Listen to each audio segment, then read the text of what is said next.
Welcome to FOD Overdrive, the podcast that keeps you up on your Friday nights. We're a two-man team that also has a weekly conservative terrestrial program from 3 to 5 p.m. Sundays on 94.9 News Now, WJJF in Connecticut, Long Island, and Rhode Island. Our show's called Freedom on Deck. To live stream the station and listen to our program, go to freedomondeck.com and click Listen Live, or listen to all of our back shows or Freedom on Deck and or of FOD Overdrive, our podcast. On the site, you can get daily updated news, contributions from Chet Martin, that's me, Lee Elsey from the Lee Elsey Show out in Connecticut, Julio Rivera from the Reactionary Times, and Alex Newman from the New American Magazine. I'm Chet Martin, joined as always by CV Burton. CV, what's up, my dude? Hey, I'm just happy that the GOP grew a pair. Finally, they have a long way to go, but we are going to get into that in a little bit. They finally knocked on the door, and Shifty Schiff went scuffling away. But you're right. At least they showed that they had a brass pair. Thank God we have people like Congressman Gates and some of the others there to stand up and take a stand, because they've been lacking that. Just some of the headlines out of the news this week are really disturbing, too. And you're right. They showed some grit and fight and demanding some interest during this closed-door impeachment hearing. But some of the other things that have really caught my attention and are quite strange, CV. Clapping has been banned at Oxford because it's triggering snowflakes. Now they do jazz hands. That's actually a story. Tampons are available in the men's room at Brown University. I didn't know you put tampons in your Brown, but apparently that's what's going on over there. Hillary Clinton continued her attack on Tulsi Gabbard, saying that Tulsi will probably run third party as a Russian asset. I don't know if I see that happening. And really weird that the Tulsi love affair with some of the conservatives right now. Let's not forget she's a socialist, folks. Yeah. And we've got the testimony of Taylor being claimed as pointing to quid pro quo, but then it was found out to be hearsay. And we'll get into that in a little bit. But I wanted to start off the program talking about this Texas judge who ruled on Thursday that Jeff Younger is entitled to say in his 7-year-old son James' gender transition process. You know, CV, Judge Kim Cooks awarded Younger joint conservatorship over his son with mother Angie Garogas. Now, according to LifeSite News, he now has a say. This whole thing is a really bizarre story. It's a 7-year-old. His mother's actually a pediatrician, which is the strangest thing. And she claimed that her son was a girl. And actually, it was a jury that ruled that he could get chemically castrated under his mother's ruling and watch. The father fought, came up with a lawsuit. Now, finally, a judge with some brains got involved and said the child is too young and the father deserves a say in this whole thing. But the thing that, and we'll see where this case goes, CV, but the thing that bothers me is this trend of children in the areas of 7 to 6 to 5 to 4 being pushed by the parents into this gender dysmorphia and this wanting to be of another gender. This looks like pure evil to me, man. And previously, the jury ruled in her favor, citing psychiatric doctors who weighed in on it and so forth. I think she's the one who needs a psychiatrist, because to think that your 7-year-old is a woman when he's not even a man yet, he doesn't even know what he is. He hasn't even hit puberty. So how could he be making decisions about his sex or sexual preferences yet? It makes no sense at all. And when you're 7, you're not a sexual being. Yeah. It's child abuse by any other name. Yes. And the child should be taken away from the mother. Yes. In a sane world, but we don't live in a sane world. And this is all part and parcel of the leftist brainwashing, which is all geared to tamp down on us repopulating or procreating and having children and raising families, because they want to keep our numbers down for some reason, and bring in a lot of people from third world countries all claiming, sanctuary or looking for asylum. Well, that's the big replacement of Agenda 21 and the UN's basically cultural acceptism of pedophilia, which in and of itself, when you're bringing in third worlders from Muslim countries, you're talking about Sharia law, pedophilia, and basically turning our country into something it was never intended to be. Yep. But looking into what the father went through in this case and some of the claims that his son would go to the mother's house, the mother would lock him in his room and say that monsters only eat little boys. And if that he felt like a little girl, the monsters wouldn't come and eat him. That's sick. That is sick. Yeah. This woman, they need to find out if this was really going on, because if it was, she needs to be, as you said, put in shackles and taken to the loony bin real quick. Mm-hmm. Share a rubber room with Hillary. Yep. Yeah, I think a lot of boys are raised to think that girls are better than boys, especially now.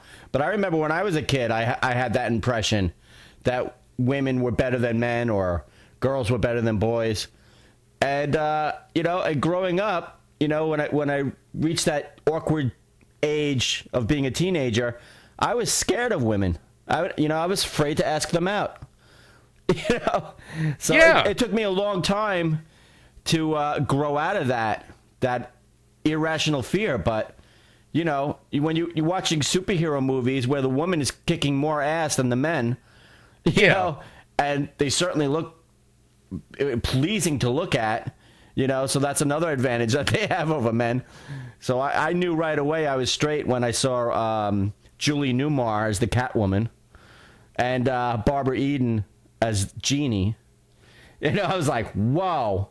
So I was like over-sexualized as a little kid growing up, from looking at these TV things. And, maybe I'm going down the rabbit hole now, but I think you know what I'm talking about.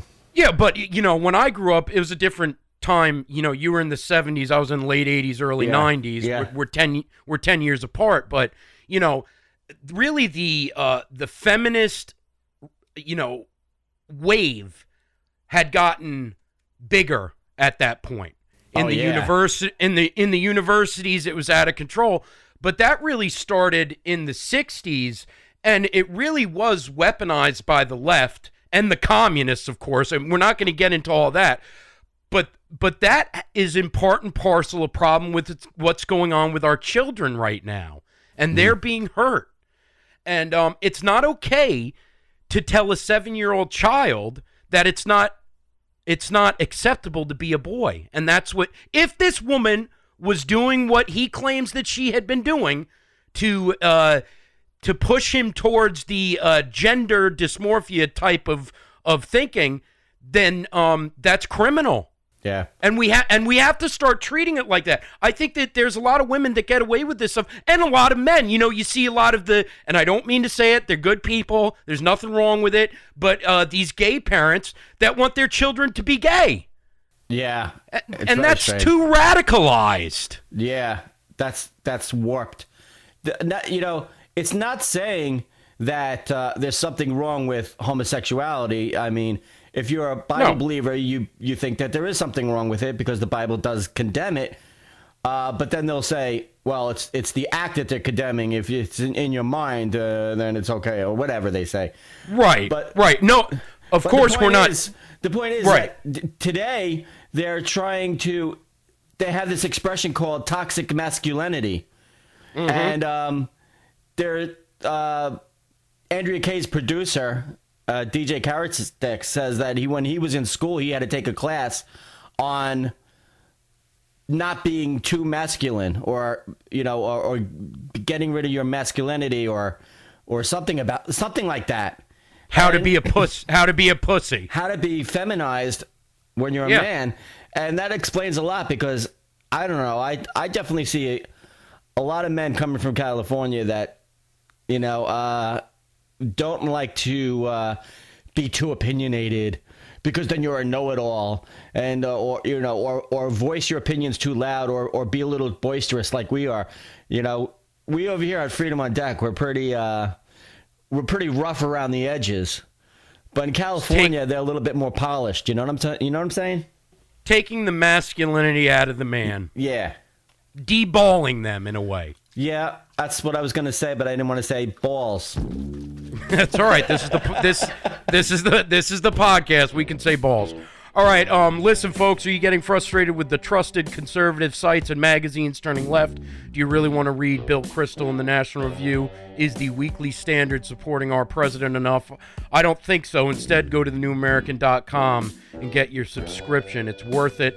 You get a subscription for both the magazine and online at a very reasonable price, and you can read pro-Trump, truly conservative individuals like our good friend Alex Newman. He's on the show all the time. Bill Hahn and so many others. Go to thenewamerican.com. Now, this is a bit of a strange story, CV, but I think it's important, even though it's odd, and it's about this MLB umpire who basically said if President Trump is impeached, he's going to go get an AR-15, and that he'll join in on a civil war if it becomes a problem. And the umpire was threatening to buy this gun in what he projects will be a civil war if President Trump is impeached. His name is Rob Drake. He posted on his Twitter account Wednesday saying, "I'll be buying an AR-15 tomorrow because if you impeach my president this way, you will have another civil war, MAGA 2020. And this is all coming from ESPN. The tweet didn't last long. It was deleted shortly after posting it, and followed a previous tweet in which Drake expressed his frustration over the impeachment inquiry. He also said, "You can't do an impeachment inquiry from the basement of Capitol Hill without a vote. What's going on in this country?" Now, listen, you should never go on social media and tell people you're buying an AR-15 and that if something goes down, you're going to use it. Yeah. He didn't really say that, but it can be read that way, and certainly liberals are going to go on the attack. But I do want to say something in support of this man for a second. First of all, he has no criminal record. He's an umpire for Major League Baseball. Obviously, he's a conservative and a Trump supporter. I think the frustration that this man showed, which he shouldn't have done on Twitter, he shouldn't have, but I think the frustration that he's showing is felt by a lot of Americans right now. Absolutely. And a lot of people are frustrated in the way that the Republican Party, again, going back to what we were talking about when they came to the doors and knocked for this impeachment inquiry closed-door meeting, it's a little too late and just a little too not aggressive enough.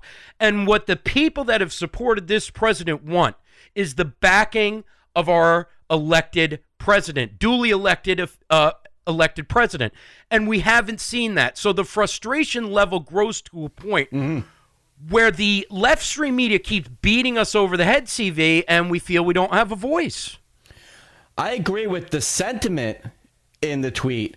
I just think one should not tweet while drinking.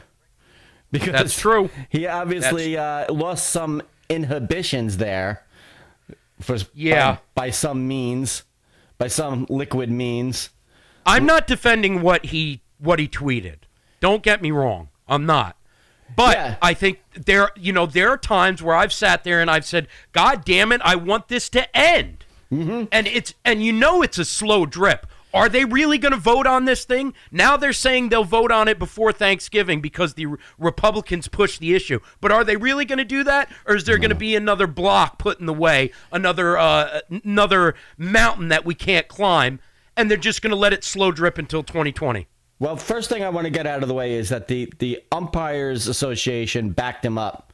They say, while he doesn't reflect the views of everybody in the Major League Umpires Association, we support everybody's right to their own opinions.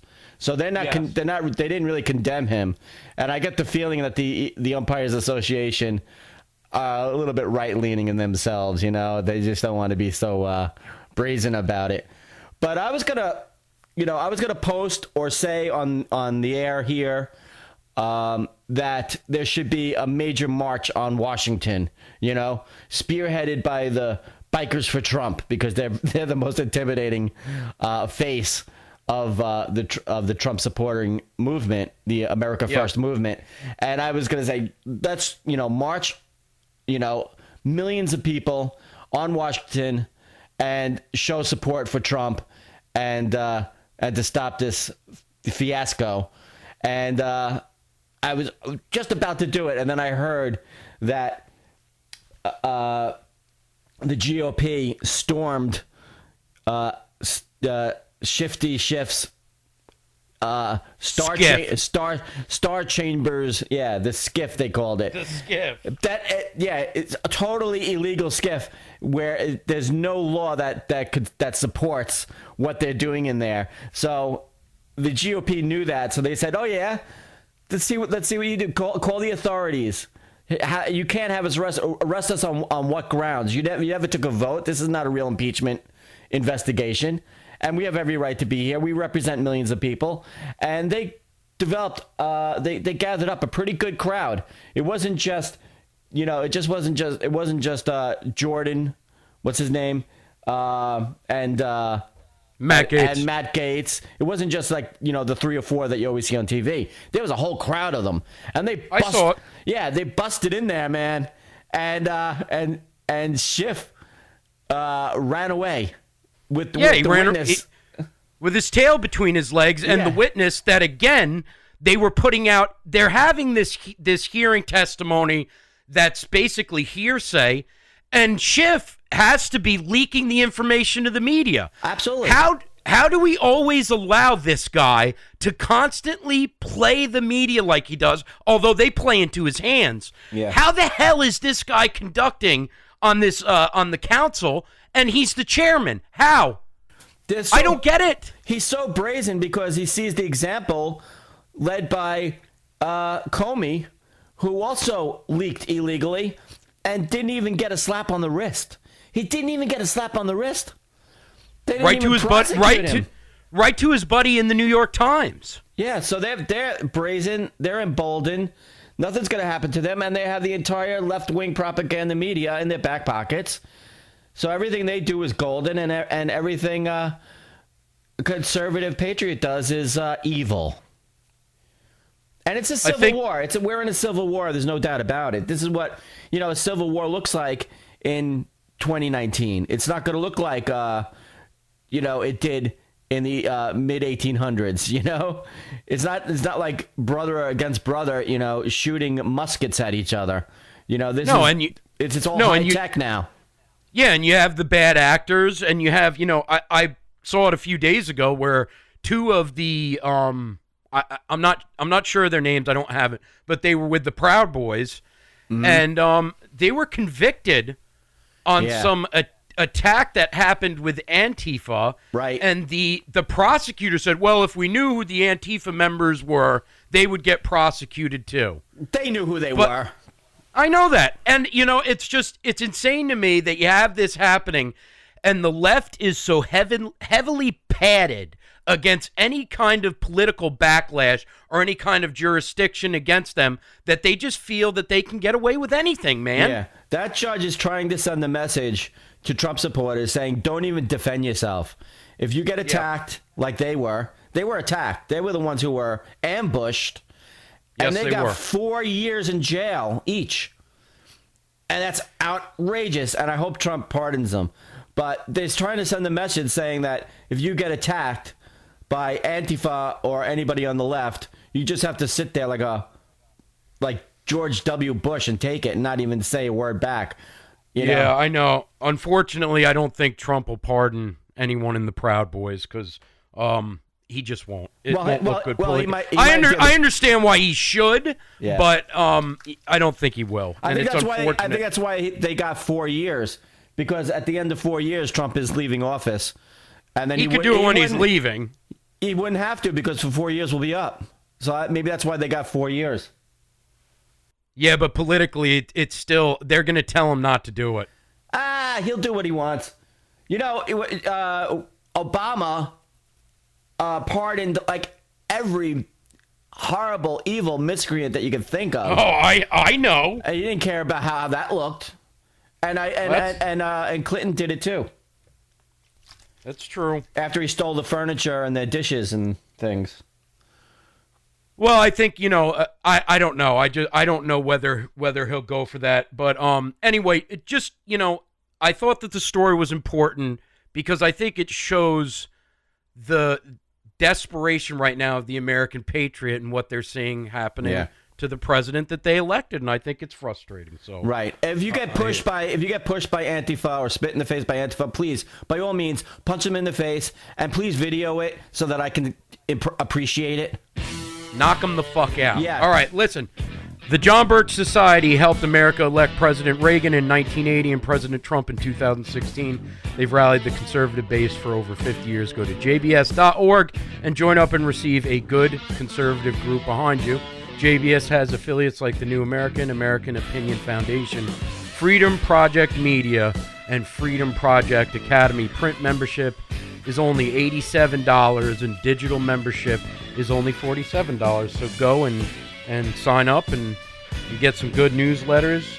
And our friends over there are great people and we appreciate everything that they do.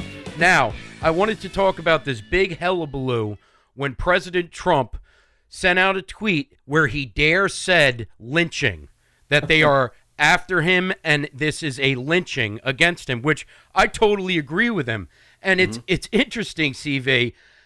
Biden was just on, I believe it was Thursday night.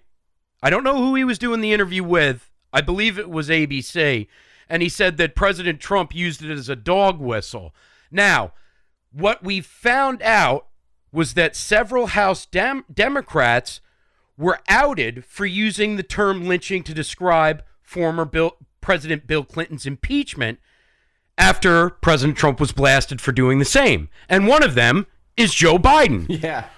Another one happens to be Fat Jerry Nadler, the guy that pulls his pants over his tits and used to be a night clerk that got people off for speeding tickets, and now all of a sudden he's really important. The guy who talks like a fat man. He's a moron.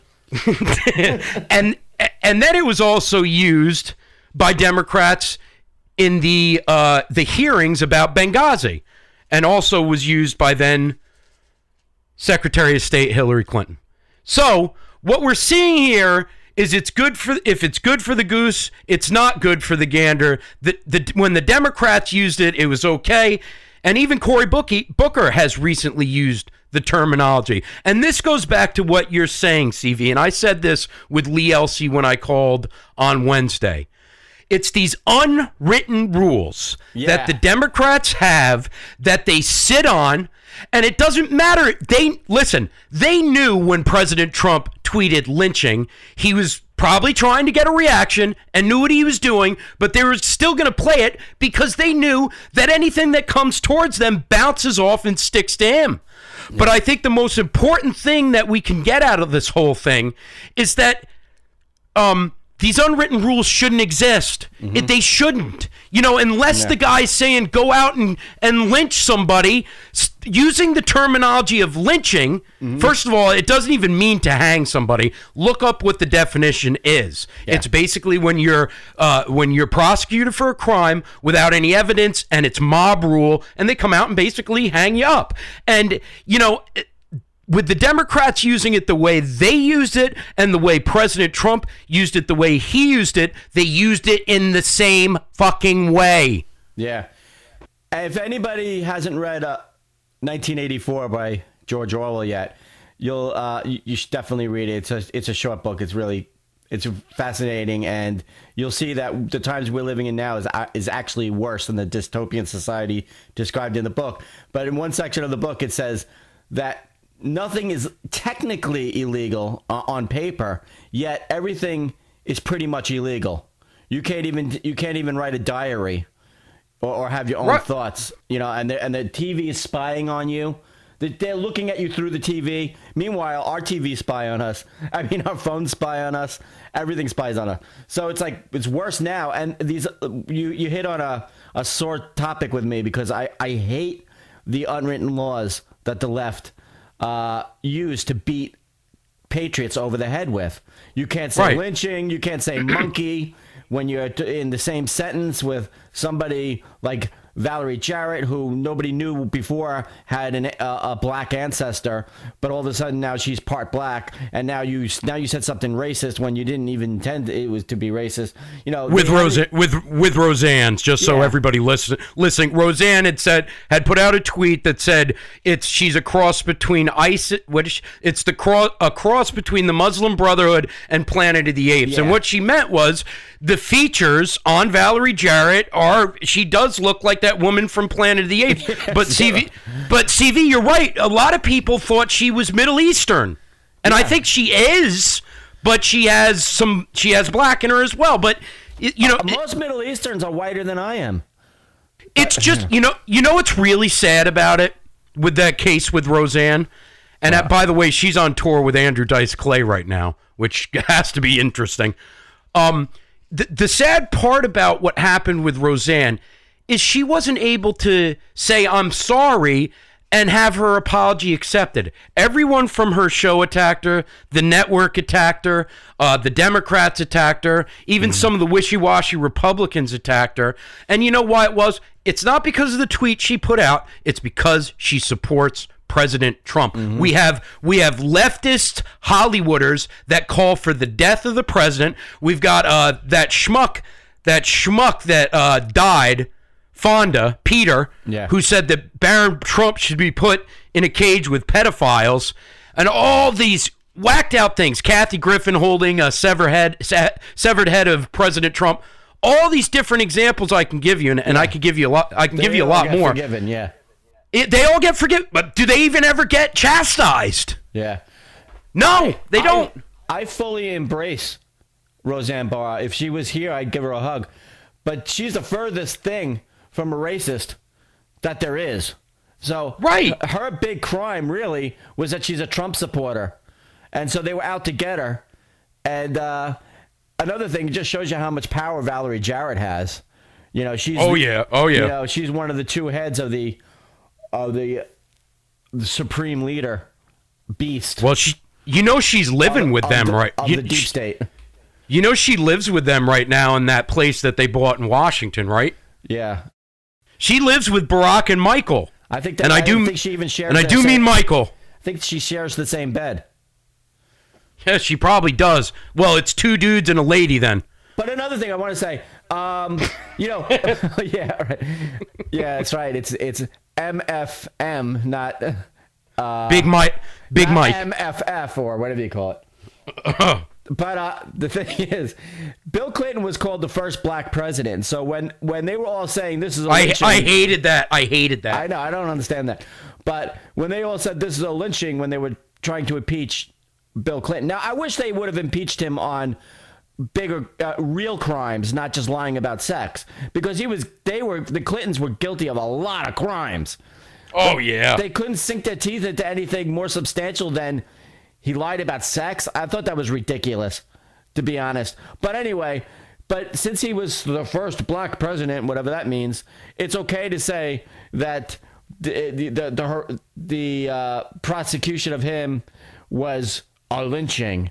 But then, if Trump uses the same word, it's not okay because he's a Republican, so he's one of the racists, and he's one of the people who do lynchings. You know what I mean? So yeah, well, it was like the conservatives were the racists trying to lynch Bill Clinton, the first black president, but Trump can't say the same word because he's one of the Republicans who are supposed to be racist when he's not. Well, Dave Chappelle put out that new comedy that was, it was put through Netflix, and a lot of what he did was he went after the left, and he basically took a shit on the left for the entire stand-up, and it was great. It's actually a really, really good showing. But I remember one of the things that Dave Chappelle said before that, when he was talking about Bill Clinton, and this is what he said in one of his routines. He said, "You know why we called Bill Clinton the first black president? because he got his dick sucked in the White House. That's why." And And, he said no, and everybody kind of was like, oh, and he's like, no, listen, I'm being serious for a second. The black men felt that he was cool because he got his dick sucked in the White House. And he wasn't saying it to put Clinton up. He was saying it to put down the people that put him in that position because of something so nasty. And that's you're right. The Clintons get away with everything. Everything that they've ever done politically is absolutely disgusting. We know what they did in Bosnia. We know about the bombings they pulled around with a wag the dog scenario to get people to stop looking at what was going on with Monica Lewinsky. But it doesn't matter that a certain segment of our society said Bill Clinton was the first black president. The fact of the matter is Bill Clinton's a honky from Arkansas. Yeah. And Bill Clinton, from what I know and have read in the background, is a devout racist. And he has been for a very long time. And from what I've heard, so is Hillary Clinton. So for the Democrats to be able to use this type of terminology, I never said anything when they did. What I'm ticked off about is that conservatives can't speak the same way without getting lashings for that. Oh, is that racist? Now I'm talking about getting lashings. No, you just have to ignore them. You just have to ignore them. They don't really have any power. They're a big paper tiger, and there's no teeth behind their one-sided laws and standards that only apply to us, not to them. So I would just ignore them. That's all we can do, because they're just going to keep at it. It's like when we were taught when we were kids, don't get angry, because that just eggs them on. Don't show that you're angry. They want you to get angry, so don't show that you're angry. It's true, but it's hard when you have like Mitt Romney constantly trashing the president. And did you see he made a fake Twitter handle so he could? It was some ridiculous. Pierre Lafont or whatever. And he was putting himself up and putting Trump down. Like, Mitt, come on, you're a loser. Give it up already. We know that. So what? President Trump, he led you on for about a month and took photo ops with you where he was basically laughing behind your back, and so was the rest of America. Give it up, Mitt. And you're absolutely right. We should be able to turn away from all this nonsense, but the problem is, again, the Republicans have no balls. And I'm glad they did what they did a few days ago when they stormed that skiff, but they need to do a lot more than that for me to start getting behind the Republican Party again. I am a Republican. I'm registered as a Republican, but I'm not happy with the party, and I won't be until they start fighting for President Trump more. Before we go, I just want everybody to know that we do appreciate sharing the video, because right now with Facebook, it's almost impossible for us to share to groups or on other pages or anything like that. But what was interesting, CV, is Facebook really censored us badly last week. Yeah. And the only thing I could share was screenshots of stories and screenshots of memes and different things. Whatever I saw that I wanted to share, as I took a screenshot, gave a caption. And this week, we picked up more followers than we had in the previous month. Huh. And that I want to thank everybody for, because, that's how you fight back against all this. You get behind the people that are fighting for you, and you align yourself with the people that have your back as well, and you stand up for them. And that's what this was all about, man. I'm happy about it. Yeah. I just want to say unequivocally that I hate Mark Zuckerberg. I hate Jeff Zucker, and I hate Jack Dorsey of Twitter. I hate you guys. I can't stand you. I hate you. You're trying to eradicate me. You're trying to sweep me under the rug. You're trying to destroy me and my people. I hate you, and you're going to lose, and we're going to win in 2020.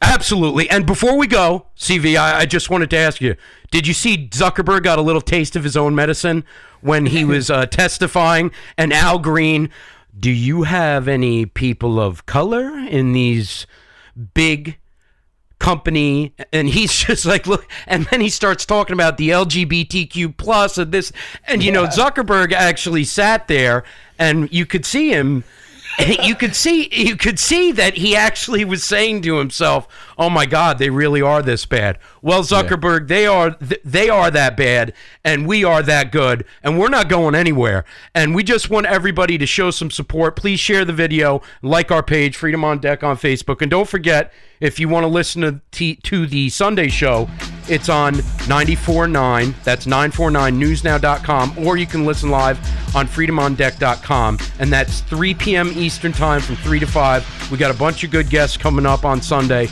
and we hope you'll be there. CV, I'll talk to you later, brother. Okay, let's get him. There is no Peace. way that I could ever say goodbye to you. Oh no, you're in my heart and soul. Your love has made me whole.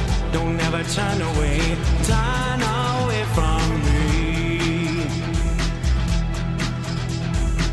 We met just at the brink. We had to stop and think it out. Through and through, though we both had a past, wanted something to last, had such a lot to give, but had no one to give it to. Now